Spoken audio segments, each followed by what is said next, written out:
4,000 years before Rome, before the pharaohs carved their names in stone, a forgotten people built something extraordinary. They invented writing, created laws, mapped the stars, and then vanished into the sand. This is the untold story of the Sumerians, history's first great civilization, and the mysterious forces that brought them down.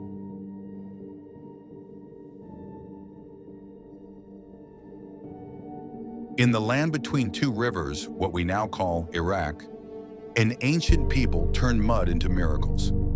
The Sumerians didn't just survive the floodplains of Mesopotamia. They engineered a golden age from baked bricks and divine interpretations of the gods, of which they were to follow without doubt or question. By 4000 BCE, they had built the first true cities, Uruk, Ur, Lagash, Eridu, each with walls, temples, and something far more terrifying, tax records.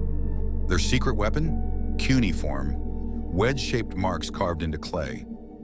First used for tracking goats and grain, then evolved into the first receipts, contracts, and even poetry. They invented the wheel, irrigation systems to tame two chaotic rivers, lunar calendars to track time, and possibly the first written laws.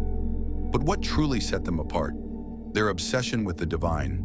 Each city had its own patron god: Inanna of Uruk, goddess of love and war; Enlil of Nippur, the storm god, divine administrator; An, the sky god, silent but supreme. Their myths were intense. In the Epic of Gilgamesh, the king seeks immortality, only to learn the gods don't grant eternal life, especially not to the arrogant. Their stories weren't just stories. They were instruction manuals for power, warnings wrapped in poetry, and occasionally cosmic shade. But underneath the brilliance, cracks were forming. Sumer wasn't an empire. It was a chessboard of rival city-states, each with its own king, its own god, and zero desire to cooperate. Disputes erupted over land, canals, and sometimes sacred statues.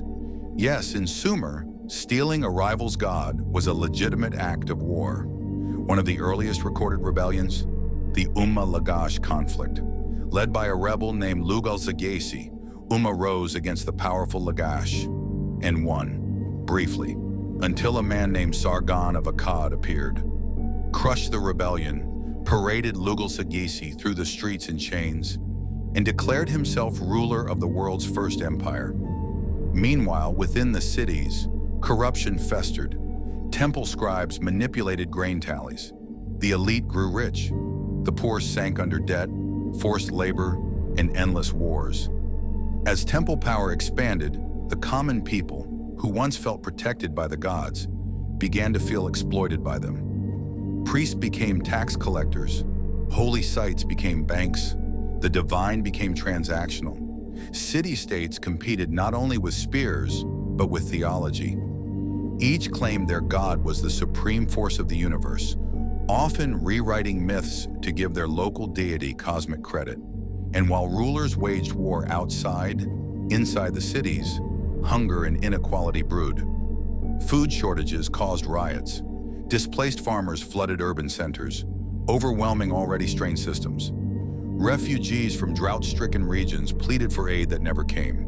In some cities, desperate citizens turned on the temples themselves. Clay tablets from Lagash and Ur record food theft. Looted shrines and appeals to leaders that went unanswered. Social order began to crack, not with a bang, but with withheld grain.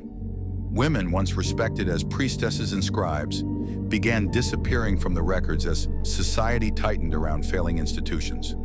Literacy declined. Cultural projects stopped. Innovation gave way to survival. Then the skies turned. A mega drought struck around 2200 BCE. The rivers dried, canals turned to salt, fields withered, people grew hungry, gods grew silent. Their myths changed too. In texts like the Lament for Ur, the gods no longer protect, they abandon. The mighty Inanna herself was said to have turned her face from her people. Not even devotion could stop the dust, and in that divine silence, Babylon began to whisper.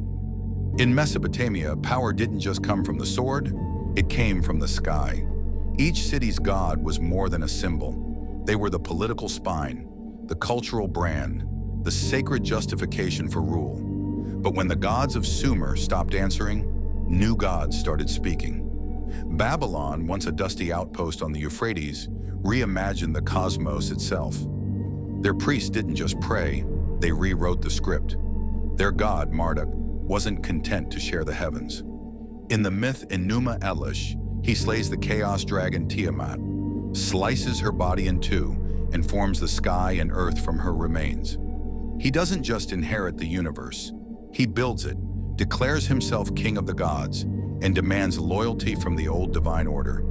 This wasn't myth, it was marketing, and it worked. Cities in decline looked for strength, order, salvation. Babylon offered all three wrapped in a new pantheon, one that claimed victory where others had failed. And as Babylon's priests rose, Sumer's scribes fell silent. Even the sacred cuneiform was being reshaped, its signs simplified, its language overtaken by Akkadian. The gods of Sumer, An, Enlil, Inanna, were not overthrown in war. They were quietly retired, their stories rewritten to serve new kings. In the great theological chess game of Mesopotamia, Babylon didn't defeat Sumer on the battlefield. It erased them in ink. What began as divine rivalry ended as divine replacement. And just like that, the cradle of civilization became the footnote of another. By the time the dust settled, Sumer had become a memory. Their ziggurats crumbled into shapeless hills. Their temples stood abandoned, their canals dry. Their cities, once marvels of planning and power, were left to time and sand. Uruk, Ulaka Eridu, Lagash. Each one faded, not with a final war, but through slow decay, neglect, salinized fields, broken trade, lost purpose. The Akkadians took their writing, the Babylonians took their myths, and the world forgot who wrote the first line of history. Even the language, the Sumerian tongue, disappeared. No one spoke it. No one remembered how. It became a priestly language, then a dead one, a voice silenced by centuries. For thousands of years, no one knew they even existed. The Bible never mentioned them. Neither did Greek or Roman scholars. It wasn't until the 19th century that archaeologists, digging in Iraq, unearthed clay tablets covered in strange wedge-shaped symbols. It took decades to decipher what they had found. And what they discovered changed history. The Sumerians weren't a myth. They were the origin. They gave us the written word, the first recorded laws, the calendar and clock, the wheel, the foundation of city life. They were not just the beginning of civilization. They defined what civilization could be. And yet their greatness couldn't save them. Not from climate, not from division, not from forgetting. Because history doesn't always remember the inventors.